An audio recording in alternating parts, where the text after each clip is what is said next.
Hi, and welcome to another edition of Strategic Business Insights.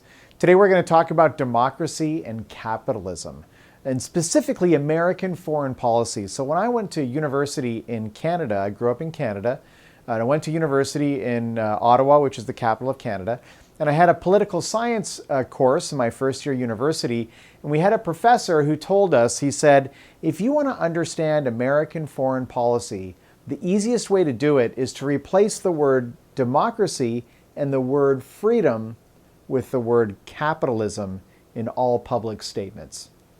Now, this is a pretty harsh statement.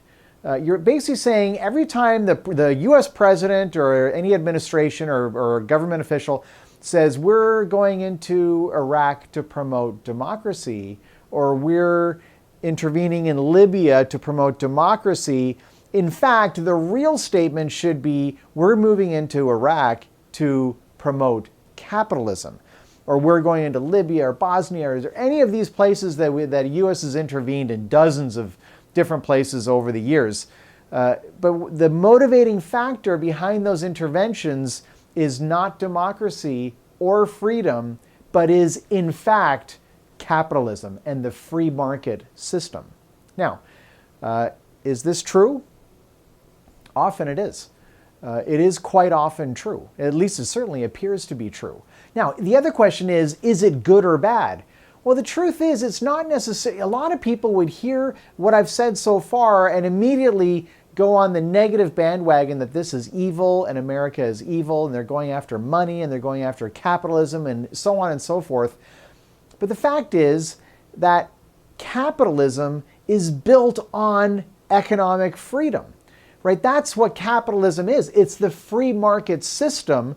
The free market system means that the market will tend to correct for its own excesses or its own, if there's not enough of something or if there's too much of something, the market will quite often correct for itself, not only in terms of price, supply and demand. If there's too much supply, then the price goes down. If there's too much demand, the price goes up. These are automatic adjustments that the free market system facilitates. Now look, capitalism is not a perfect system. In fact, someone, I don't know who originally said this, but someone said that capitalism is the worst system ever, except for all the others.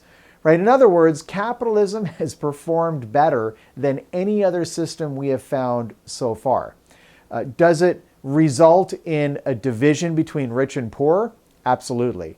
Does it result in a whole bunch of different injustices in the society?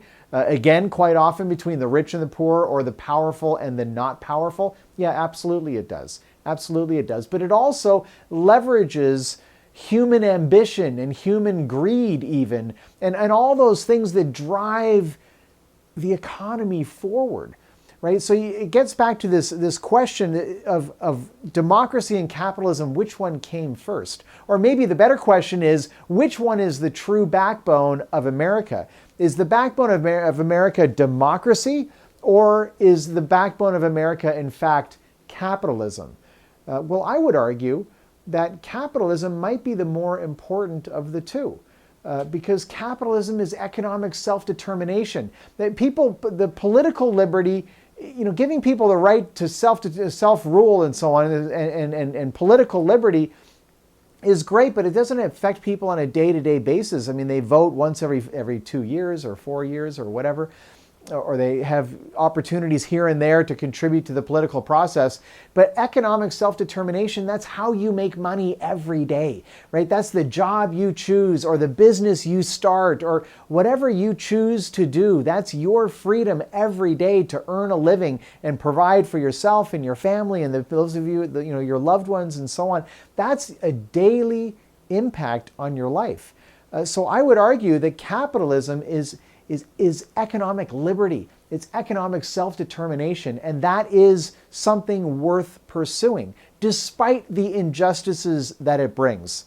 I know the injustices, and I know the division between rich and poor is greater than it's ever been, or similar to what it was before the Great Depression, or whatever those statistics are. I don't know Depending on the measure you look at, it probably varies one way or the other. But I know it's bad. I know there's injustices. I know there's things that aren't great. But the bottom line is, in America, you can start a business, you can go out and make the most of your life, and no one's really going to try and stop you from doing that. And when we pursue those same policies in other countries around the world, that does lead to progress in those countries. Because when people are employed and people have money and people are doing okay, that's when things start to take hold, right? The birth rate comes down and social development accelerates and economic development accelerates because people have money, and institutions are created and established and there's stability, and those are good things. If you just put democracy in place without the economic self-determination to back it up, it's a hollow promise. And it doesn't mean anything because they still don't have control of their lives. So what did their vote really mean? It didn't mean anything. So I grew up in Canada, and I moved to this country because of capitalism and because of the freedom that capitalism provides. So going back to my political science professor, it sounds harsh, and I actually think he said it from a very critical perspective, but I today embrace what he said without that much critique. It's true. If you want to understand American foreign policy, take any public statement that's made by any government official, including the president, and replace the word democracy and the word freedom with the word capitalism. And then everything makes sense. All the hypocrisy, all the contradictions that people point to, the times when we've been on the wrong side of democracy or whatever. There's lots of people who are very critical of American foreign policy. But once you replace democracy and freedom with the word capitalism, all of a sudden everything makes sense. And I would argue that it's still a goal worth pursuing. Thank you for watching this video. My name is Patrick, reminding you as always to think bigger about your business. Think bigger about your life.